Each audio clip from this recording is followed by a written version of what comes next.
Hello friends, मैं आनंद कुमार आप लोगों का स्वागत करता हूं हमारे यूट्यूब चैनल नॉलेज नाइट पर। आज हम बात करेंगे बिहार भूगोल के प्रथम चैप्टर बिहार की भूगर्भिक संरचना। भूगर्भिक संरचना को समझने से पहले हमें बिहार की अवस्थिति और बिहार से जुड़े हुए कुछ इंपॉर्टेंट फैक्ट्स हैं जिसे भी जानना जरूरी है। तो चलिए हम लोग शुरू करते हैं और हम लोग बात करते हैं कि बिहार किसी भी क्षेत्र की अवस्थिति को जानने के लिए हमें अक्षांश और देशांतर रेखाओं के बारे में जानना जरूरी है। तो चलिए हम लोग पहले अक्षांश और देशांतर रेखा के बारे में समझ लेते हैं। अगर इसे हम पृथ्वी मान लें तो पृथ्वी पर जो पृथ्वी के बीचों बीच जो काल्पनिक रेखा होती है जिसे हम 0 डिग्री इक्वेटर कहते हैं, और एक लाइन इस तरह की होती है जिसे हम 0 डिग्री प्राइम मेरिडियन कहते हैं। इक्वेटर के पैरेलल चलने वाली लाइन को अक्षांश रेखा और 0 डिग्री प्राइम मेरिडियन के पैरेलल चलने वाली 0 डिग्री प्राइम मेरिडियन के पैरेलल चलने वाली रेखा को देशांतर रेखा कहते हैं।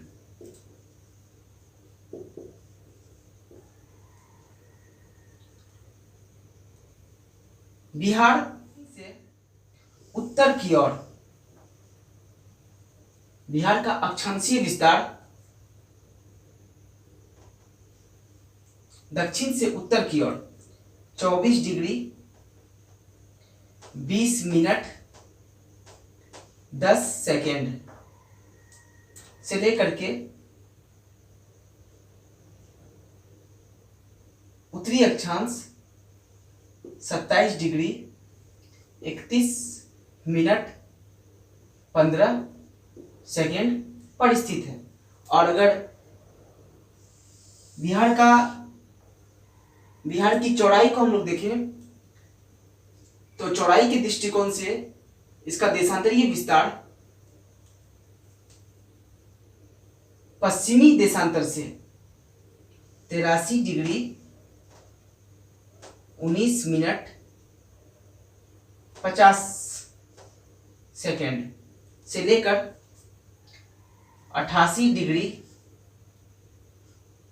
17 मिनट 88 डिग्री 17 मिनट 40 सेकेंड पूर्वी देशांतर तक फैला हुआ है। बिहार का कुल भौगोलिक क्षेत्रफल 94,163 वर्ग किलोमीटर है। हेक्टेयर में देखें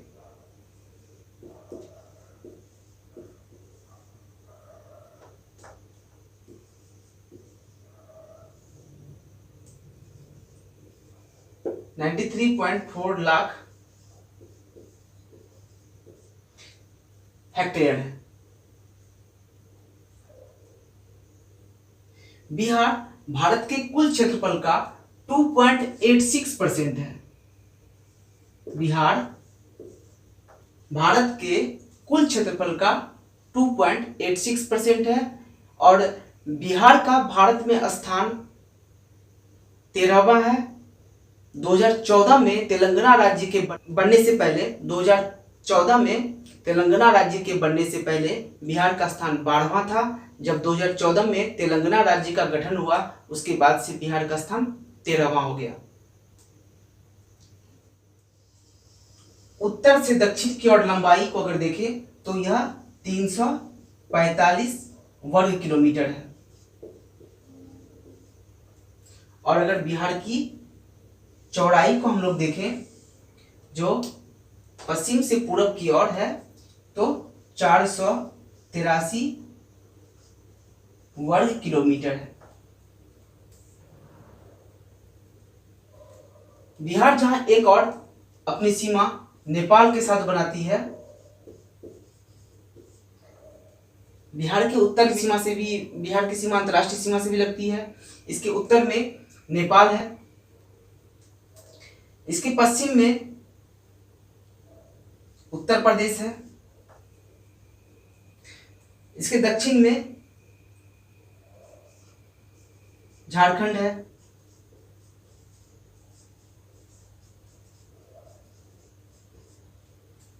इसके पूरब में वेस्ट बंगाल।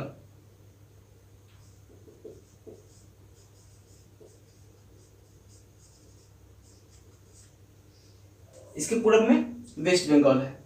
यानी कि एक इसकी अंतर्राष्ट्रीय सीमा, ये अपनी अंतर्राष्ट्रीय सीमा नेपाल के साथ और भारत के 3 राज्य के साथ इसकी सीमा, बिहार की सीमा लगती है।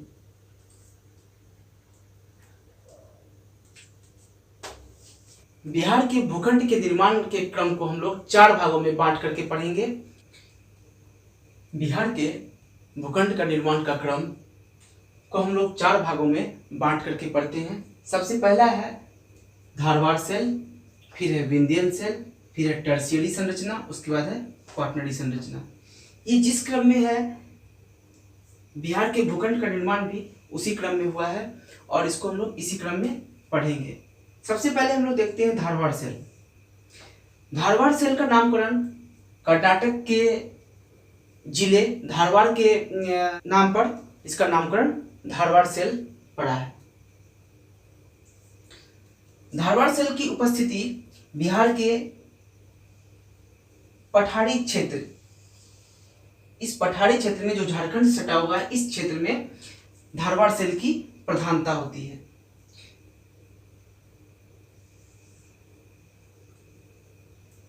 बिहार के इस भाग में औरंगाबाद, गया, नवादा, मुंगेर इत्यादि जिले हैं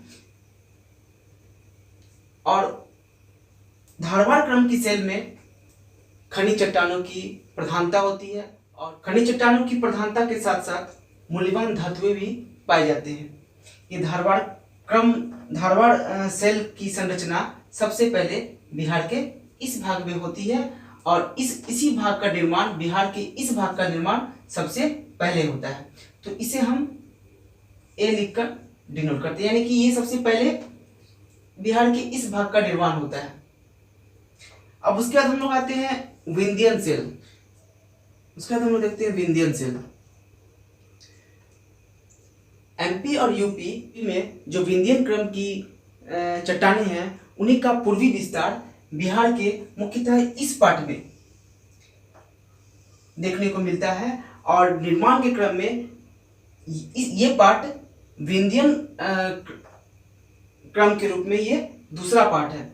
इसे हम लोग बी से सूचित करते हैं। ये ए सबसे पहले बिहार के इस भाग का निर्माण होता है, इस भाग का निर्माण होता है, इसे हम धारवाड़ सेल कहते हैं। इस भाग में धारवाड़ सेल की प्रधानता होती है और उसके बाद हम लोग विंध्यन क्रम की सेल के बारे में पढ़ेंगे, जिसका कि यूपी और एमपी में विंध्यन क्रम की सेल है, जिसका कि पूर्वी विस्तार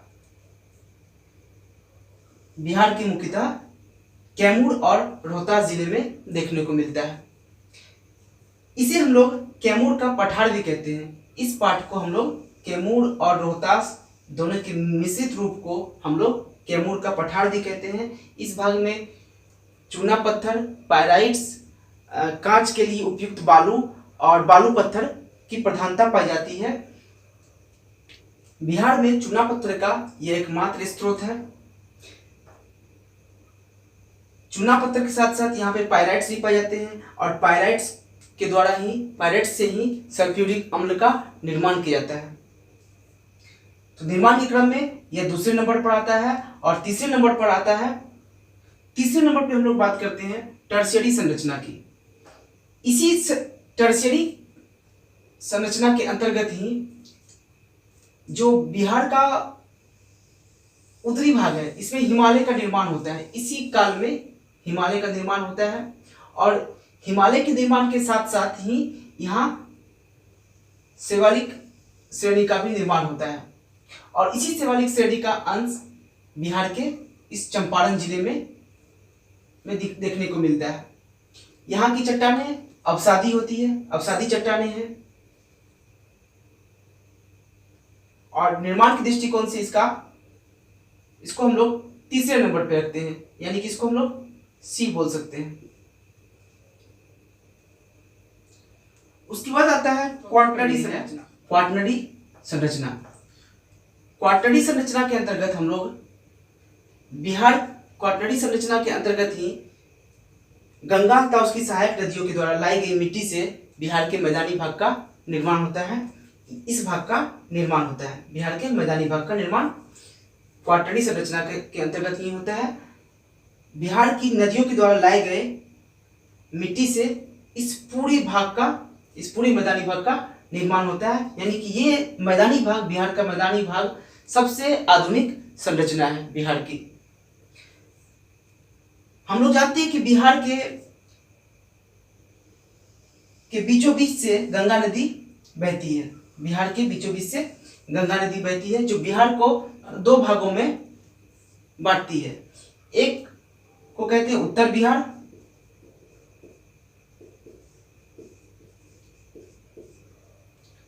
दूसरा दक्षिण बिहार।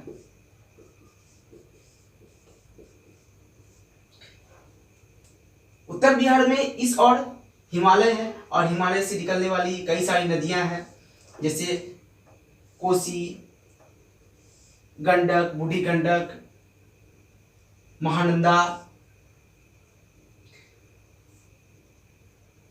तो इस क्षेत्र में हिमालयन नदियां होने के कारण हर साल नदियां अपने साथ बहुत ज्यादा मात्रा में पानी लेकर के आती है, जिससे बाढ़ का खतरा हर साल बना रहता है बिहार में। और हर साल बिहार में बाढ़ आता है, और ये बाढ़ अपने साथ नई मिट्टियां भी लेकर आती है, जिसे जलोढ़ मिट्टी कहते हैं। बिहार में जलोढ़ मिट्टी की गहराई एक समान नहीं है। अगर हम लोग इस पर्वतीय भाग की तरफ देखते हैं, अगर इस पठारी भाग की तरफ देखते हैं, तो यहाँ पर जलोढ़ मिट्टी की गहराई कम है। अगर इस साइड में देखते हैं बिहार के हम लोग, तो जलोढ़ मिट्टी की गहराई कम है। और जैसे जैसे हम लोग इसके पश्चिम की ओर बढ़ते हैं, तो जलोढ़ मिट्टी की गहराई बढ़ जाती है। हम लोग ये भी जानते हैं कि बिहार में सबसे अधिक बारिश किशनगंज जिले में होती है,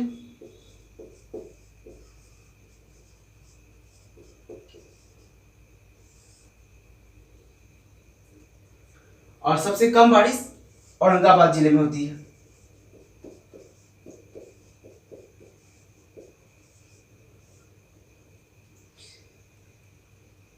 औरंगाबाद जिले के बगल में गया है, जहां का तापमान सबसे ज्यादा तापमान गया का होता है।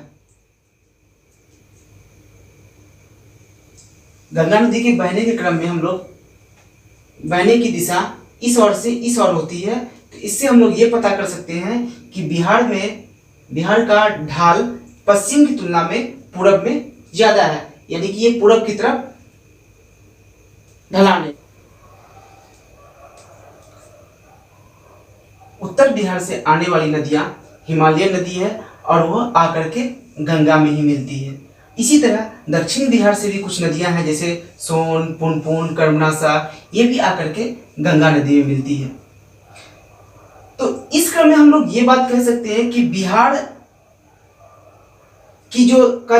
का जो सरफेस है, वो कहीं ना कहीं इस क्रम में इस तरह से है, इस तरह से बीच में दोनों साइड उठी हुई और बीच में धसी हुई, इस शेप में बिहार की स्थिति, यानी कि बिहार की सरफेस है।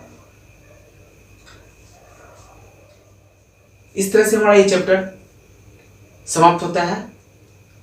अगर आपको मेरा प्रयास अच्छा लगा हो तो हमारे चैनल को, इस वीडियो को लाइक करें, अपने दोस्तों के साथ शेयर करें, और हमारे चैनल को सब्सक्राइब करें, ताकि आने वाली वीडियो का नोटिफिकेशन आपको मिल सके। धन्यवाद।